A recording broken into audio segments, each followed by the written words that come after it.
So, hello everybody. Let's get it started. Welcome to iScan webinar. And today we're gonna keep working on solid edge. And for today's topic, we're going to talk about reverse engineering.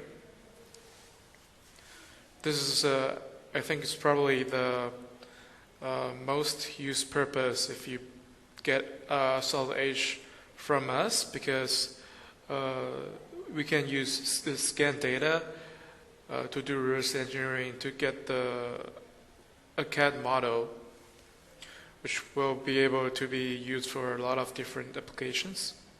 Okay, so first of all, let's looking at these questions. Okay, so what is reverse engineering? It's a kind of complicated idea. So reverse engineering including a lot of things, but for mechanical area and for us, which using scanner, reverse engineering is kind of a design process using scan as reference to improve efficiency and accuracy. This is for our scenario, okay? So, as I said, it's a design process. So you have to understand how to do your part design with CAD software like Solid Edge in normal ways. So please make sure you already went through two other cases before.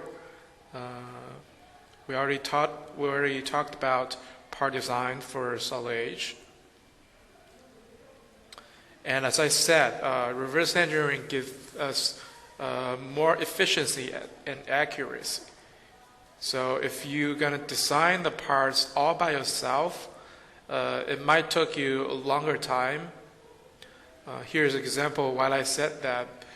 So on the right you can see there are two parts. It's actually one small connecting piece on the glasses.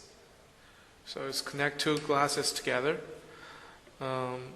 It was broken and we wanted to make a spare parts by our own. So the way to do it, we have to scan it first, of course. I only scanned a larger part of it and get the STL data. Then I do reverse engineering to get the full model of this part. Then we can do 3D printing and print it out. This is the easy way because the scan data that you have give you a pretty good reference on how you should have the part to be made. You can easily get the dimensions. You can easily understand the surface relationships. Okay. While if you don't have scanner and if you don't do reverse engineering but just design the parts by your own, first you have to measure the parts, of course, and for a small part like this, it takes a long time. And also for the free surface here on top, it is really hard to get it right. Okay? So without reverse engineering, design this model might take you, I don't know, 1 or 2 or 3 days. All right, you have to design based on measurement, make test piece, and if it doesn't fit, you may have to do it again and again. Okay, but reverse engineering scanning can give us more reference, can help you to finish your design quickly.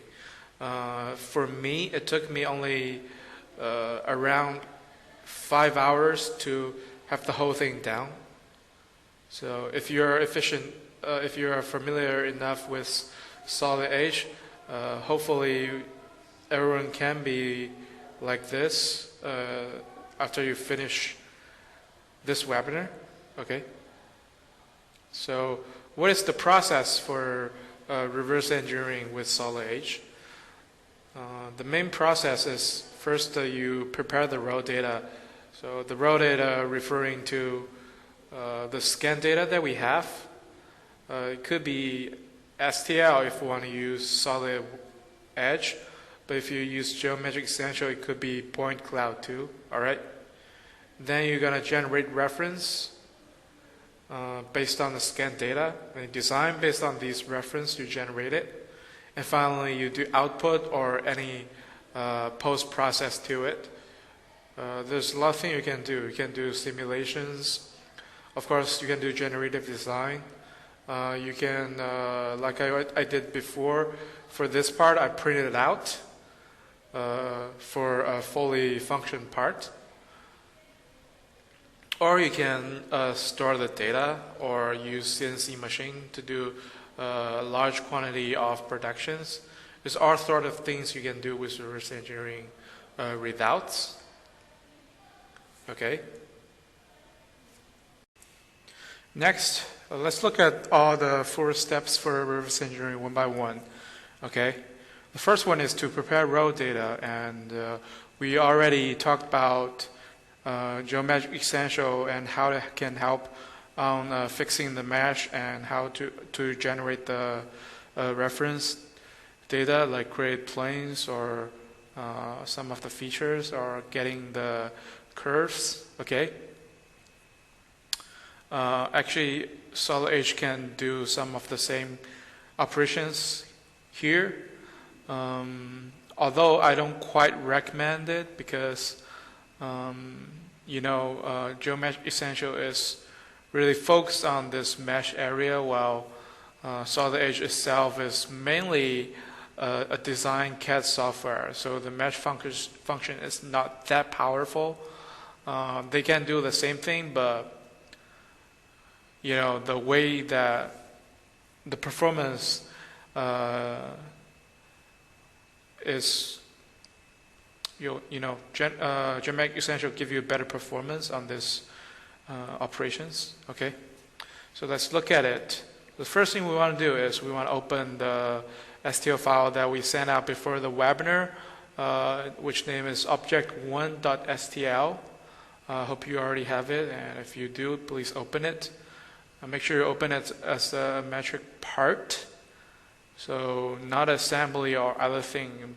Please make sure it's a part, otherwise the reverse engineering function will not be available. Okay. After you open it up, you might see this blank window and see nothing. This happens sometimes if you import a scan data directly into Solid Edge.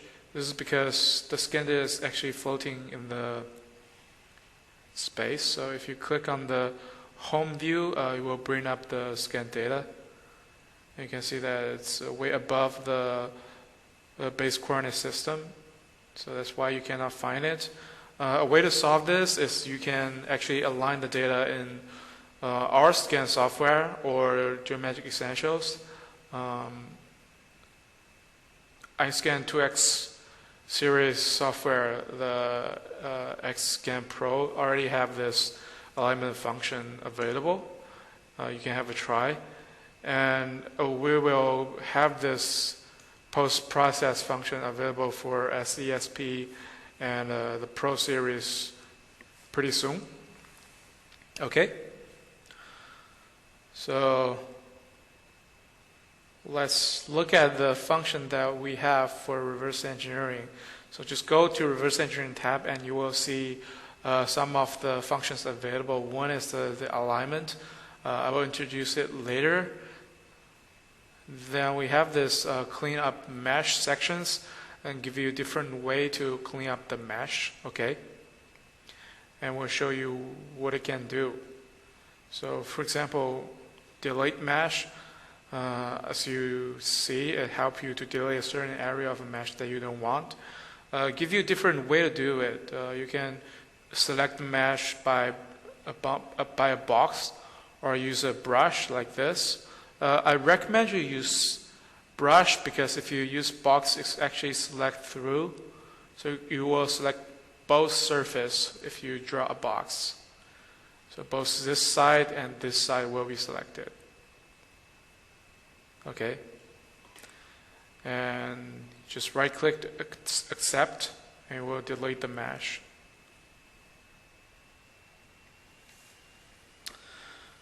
Well, you see it took some time, and that's why I said you should try to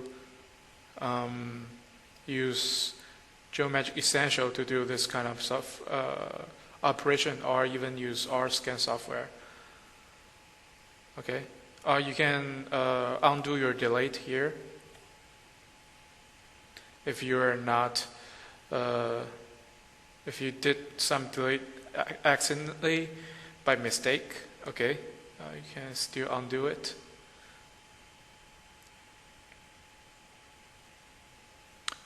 Still took some time to confirm. All right. So next thing I will show is how to fill the holes. It's kind of a straightforward and similar situation as you do in iScan software. So you just click on the highlighted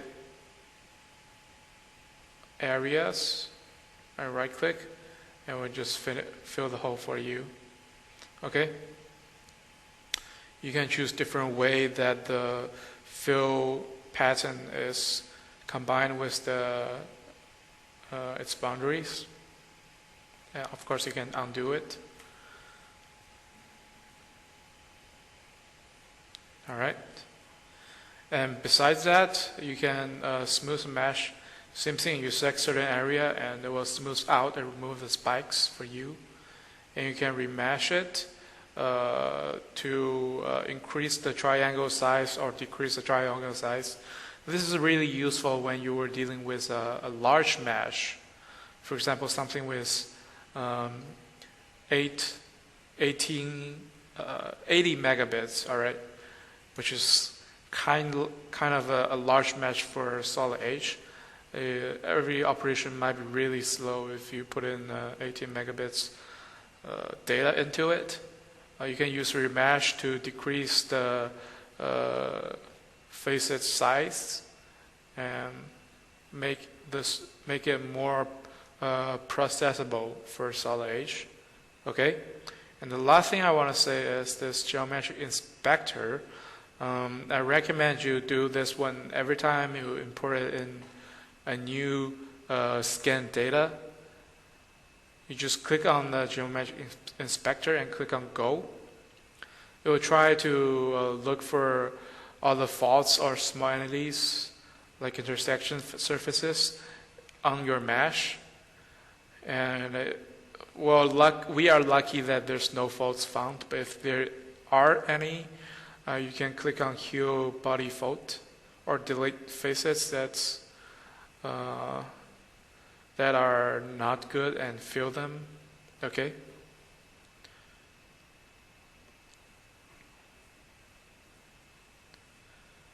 All right.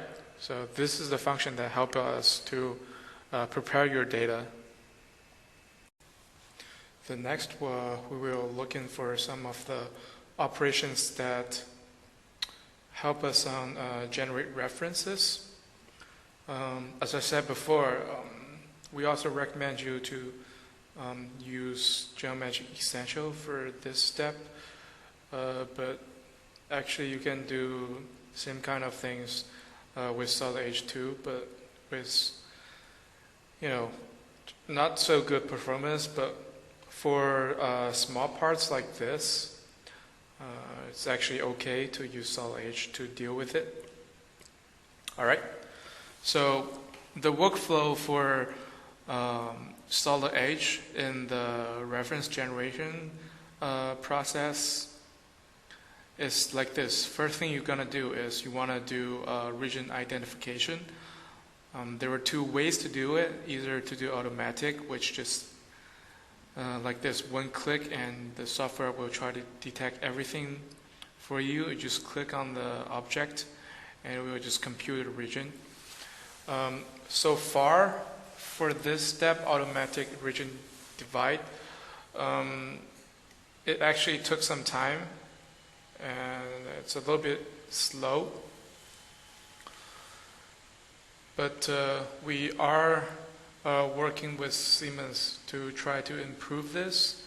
So hopefully in next version, the efficiency for region identification could be better. So as we are talking, you can see that this is the result for region divide. What it does is the software looking for different curvature, and it try to recognize some of the feature. For example, it will paint all the plane area to be yellow, and the sphere to be red, the corn to be blue, and normal places will be this purple. Purple is actually, they call it kind of free surfaces. Okay, and this color means the cylinders. All right.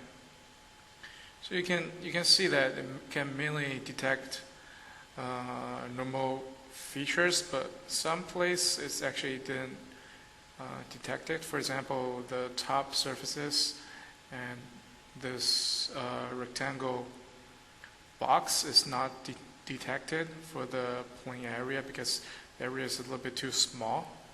Okay. For these cases, we can actually manually paint them using the menu region tool. So click on it. You can select the color because it's plain, so we'll use yellow. And let's paint this area to be yellow. Okay. You may already notice that when I'm screw in and out, the paintbrush is always at the same size. So if you want to paint a large area, you can just zoom out, and so that you can paint a large area at once. If you want to do some detailed painting, you can zoom in like this to paint certain areas. Okay. This is how you do it.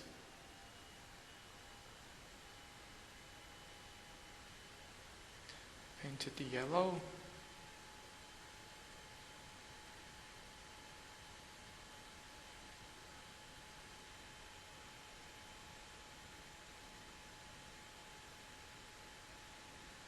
Okay. Now the last one here. Alright, and also you can paint the top of the cylinder like this. If you accidentally paint it out, you can press Control, hold Control, and deselect. Same as what you did for mesh delete. Okay, then you just right click to confirm. As well, this mesh confirmation process is a little bit slow. This is probably due to they would try to reconstruct the full faceless STL model after this region divide operation. So they were actually painting everything again in the software, I guess.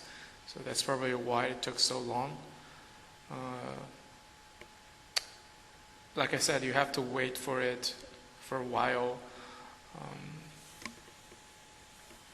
in this version, and hopefully we can see a lot improvement in the 2021 version. Okay, here we go. So this is a divide region, and after all the regions are divided, the next step you can actually either extract surfaces automatically. So if you hit this, it will try to extract different features based on the region divide results. So for all the yellow part, it will try to fit a plane onto it, and for all the blue part, it will fit the corn, and for this, it will fit a sphere. And also, if you for a case that you don't need all the features to be extracted, you can use this manually fit functions, which is easier for you. For example, let's try to fit the base plane here. So click on fit, then you can select plane to be fit. Set the tolerance to be 0.1 millimeter. Okay, and click on the base. Then right click to accept.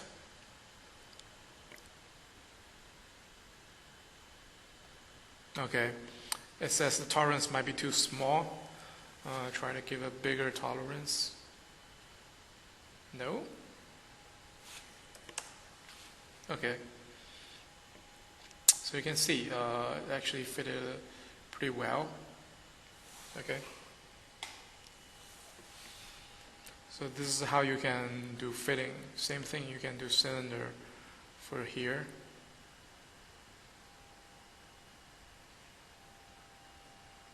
Alright. So you can see a cylinder surface has already been fitted. So if you hide the file, the scan data, you can see the surface been fitted and constructed.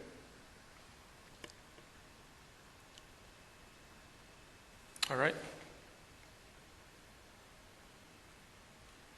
So this is what you can do. I recommend you try to fit all the 6 surfaces here.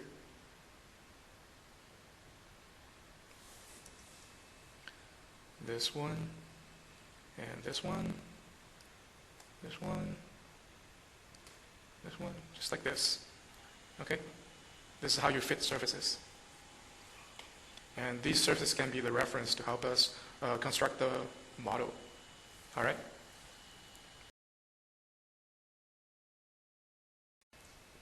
Alright, before we continue to the next step, there's actually one thing we missed, which is the alignment. Okay? So let us undo the fitting. After you have the region divided, you can actually do an alignment for the parts. This is not necessary, but I do recommend you to do so because after you align it to the base coordinate system, the coordinate system itself is kind of like a reference for you to do further part construction. Okay, so let's do the alignment. Click on align and select the body that you want to align. There are several ways to do it. The one I recommend is the custom embodying box. Use geometry references. You just putting on the base point and settle the XYZ directions. But this one, you can actually try to fit some of the surfaces, okay, to construct the bounding box.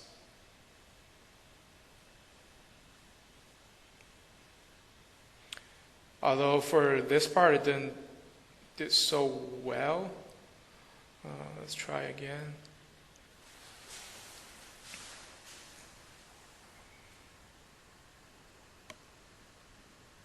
We can do perpendicular plane, okay? So, perpendicular to these two. All right. So now you can put your 3 axis to one of the end point of the edge. Right click to accept. Then you just select the coordinate system you want to align to, which should be the base coordinate system. Click on it, right click, and now you can see the part is perfectly aligned to the coordinate system. Alright, right click to accept. Here we go. So this is how you can do it. And you can see the next step, after you have generated the reference, the next step will be design based on the reference. So as you can see, we already have 6 plane surfaces and 1 cylinder surfaces. The next thing we want to do is we want to try to construct the basic solid body with all these surfaces. So how to do it? First, we need an enclosed area so that we can form a solid body. The way to do it is that we're gonna extend all these surfaces to make sure they all intersect with each other. So we're gonna use here we have extend function. All right. Click on it, and you can click on one of the edge of the surface like this. Left click, right click to confirm, then move until it actually intersects with other surfaces. Then click again, left click again, then right click again. If you can't remember, it's actually just simply one left, one right, then another left click, another right click. Okay, like this.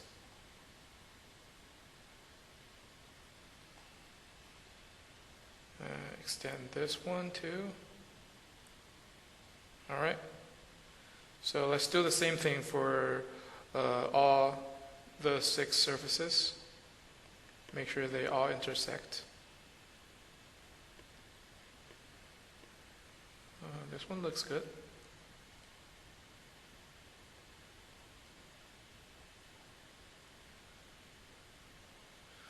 Let's extend all of them.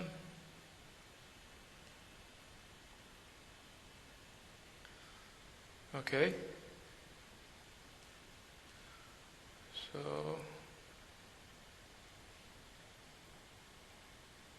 now the top one looks okay now. And so does the bottom one. Okay, let's deal with this side. Left, right, left, right. Left, right, left, right. Okay, so does this edge. All right.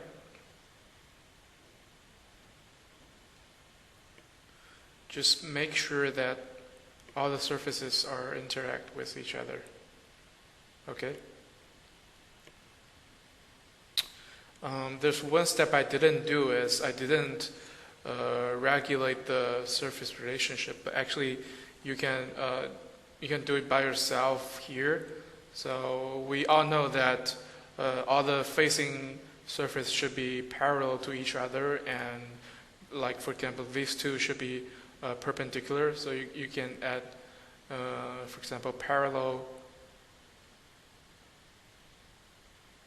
relationship to these two, so make them parallel. Okay. And of course you can also set the distance between these two.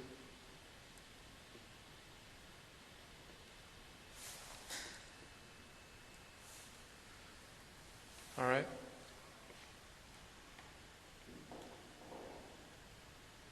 Okay. So after this, the next thing will be try to construct the solid body. So we already have an enclosed area here. Next we will use this intersect tool to clean out the redundant surfaces and form a solid body. So click on intersect tool. Then here in intersect options, click onto it. Use create design body. All right. Then first let's deselect the STL file, the scan data here in the list, and also the cylinder. We probably don't use it now, and let us select the rest of it. Okay. All the surfaces, make sure all 6 surfaces are selected, and right click to accept. You see that the software is detected one void region, So it will try to construct these boxes based on all these 6 surfaces and trim off all the unnecessary surfaces. So make sure you click on Unite Regions and consume the surfaces. So it will automatically delete the surfaces and leave a solid body there, okay? And just click on Close here and check to accept. So now see we have a great body here. All right. Let's bring up the cylinder. Well, actually this cylinder can help us cutting the hole that we need. All right. There's different way to do it. So first, let me show you how to cut out with the cylinder. What you're going to do is you want to extend it so that it can intersect with the part. Let's bring up the body, okay? Then what we're going to do is we're going to use this split function to split the body into 2.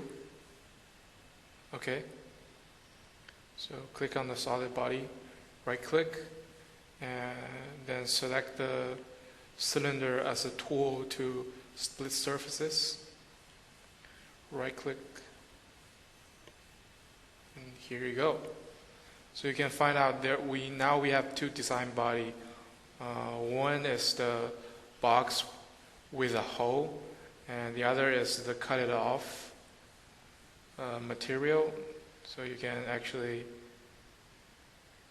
let's accept, you can actually delete this part because this is something we don't need. All right, that's how you do it. You can actually do the same thing, so we can fit another sphere and use the same way. To add material, you can use here union to add the cylinder onto it, giving you an idea how to do it. So let's say I want to add this ball onto it. So let me just fit a sphere with the ball, okay?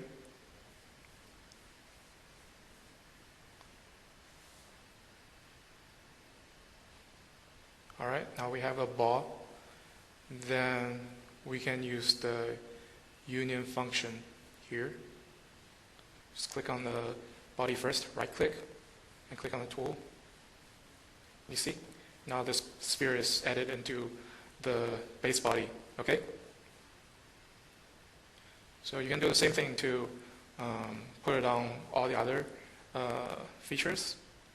Also, there are some other different way to do it.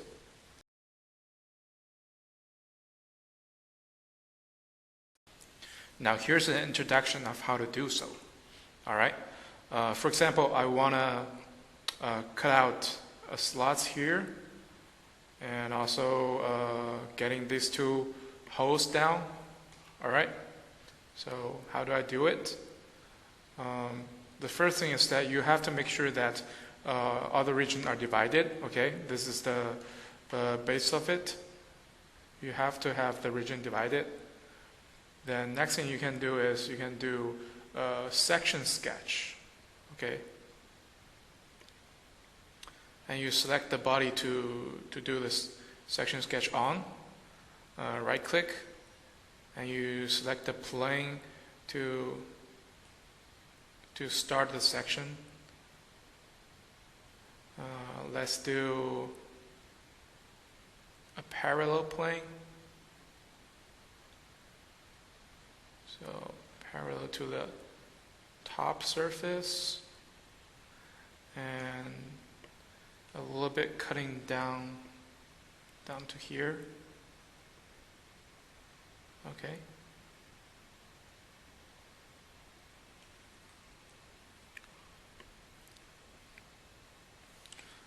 Number of offset plane. Let's just make 1. All right. You see that what it did is it's actually try to make a cross section and cutting out a reference sketch automatically. All right. You can actually choose 0. That's probably so. Otherwise, you will get, like me, get 2 of them. Okay. Let's try it again. Section, sketch. Select the body first. Right click. Then let's do parallel plane. Select the top plane of the body. Okay. Then just move down here. Number of offset, make it 1, or make it 0. You can do several if you, let's say I have a step shape here, so I can do several to easily cut out several, get several sketch. Okay.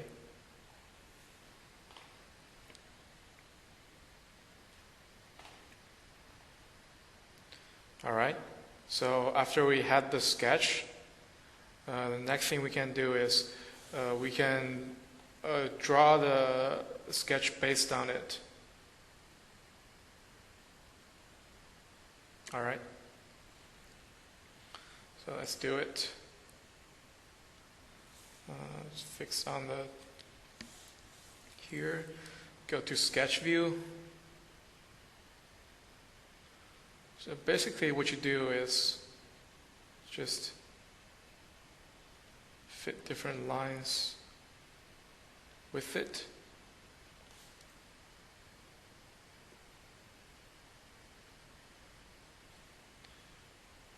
Like this.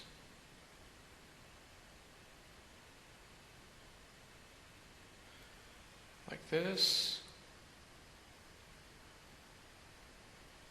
All right. You may need to modify it a little bit. Like I said, you have to make sure they are perpendicular. All right.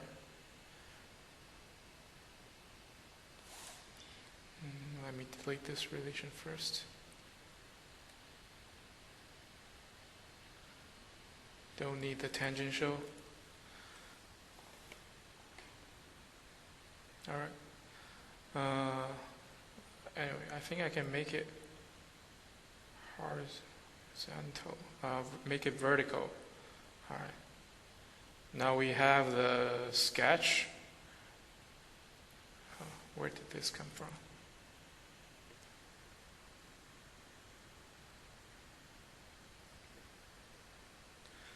Now we have the sketch. We can do extrusion to cut out. Like this. Nice and easy. All right. And you can do the same thing to these two cylinders here. So, for example, let me draw a circle by 3 point. Okay. Also snap to the surface.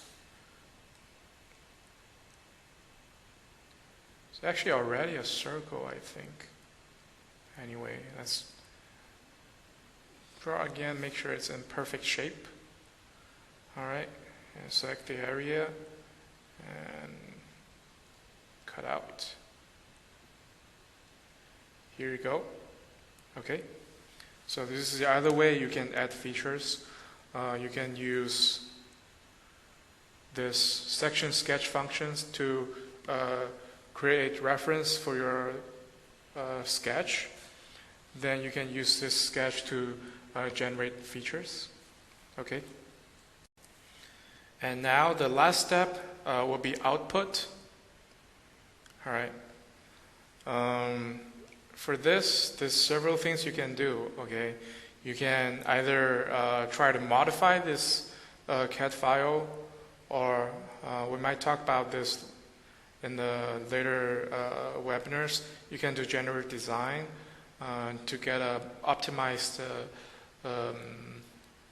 structure, or you can do simulation to test if the structure itself can withstand a certain loads, or see if the temperature load is applicable. You can do like a thermal heat flux study onto the part. Okay. And of course, you can machine it out or 3D print it out. You can just save it or use this 3D printing function to save it as STL file. You may ask, why should I do reverse engineering and finally save another ST file just for 3D printing? Okay, so you realize that before it's a scanned data and the surface is not perfectly flat and the size, there may be arrows, okay? And after you did reverse engineering, you can reconfigure all the parameters. For example,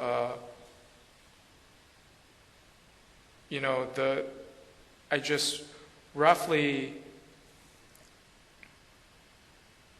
create these surfaces, but I can actually made it to be parallel, perfect parallel, and make sure, for example, the height of it is at a reasonable number. Maybe before it was like 4.9 millimeter. I can make it into 5, which of course I know should be the real number of the part.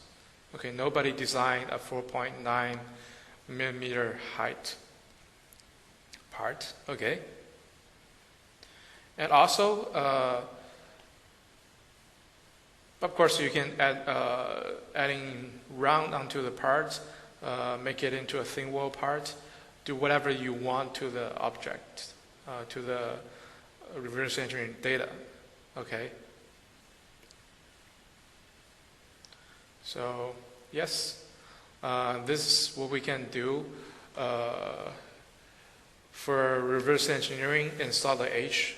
We just generally work through the 3D, the reverse engineering functions in Solid H. Like I said, in conclusion, it's just a way that you design part with the scan data as a reference. So all the reverse engineering function here are help you to first clean out the mesh, then generate some reference features or planes or like sketches for you to easily construct your model, also more accurately construct your model. All right, it's still like a way you do your design. So, thanks for watching, and you can try to construct the whole part as a practice after this webinar. Try to see if you can make a good part out of this sample. This should be an easy one because it's all like normal shape. All right. So, thanks for watching.